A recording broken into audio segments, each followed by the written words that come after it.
কেমন আছো? লুকিয়ে লুকিয়ে দেখো, আমাদের মিঠু দুটো মুড়ি খেতে এসেছে, খেতে দিয়েছি ভয়ে। ওরা আসলে বাইরে খেতে দিই, আজকে ঘরের মধ্যে দিয়েছি।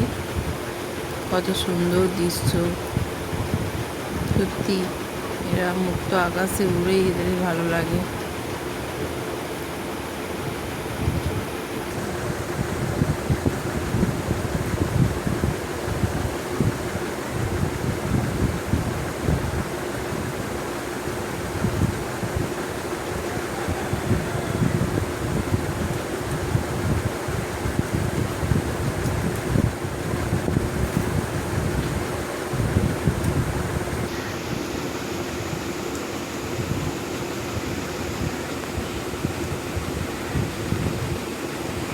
ভয়ে ভয়ে যাচ্ছে, খেয়ে ভয়ে ভয়ে। সবারই বুঝতে পেরেছ কতটা ভয় থাকে মানুষের কাছ থেকে, যে আমাদের ধরে নিয়ে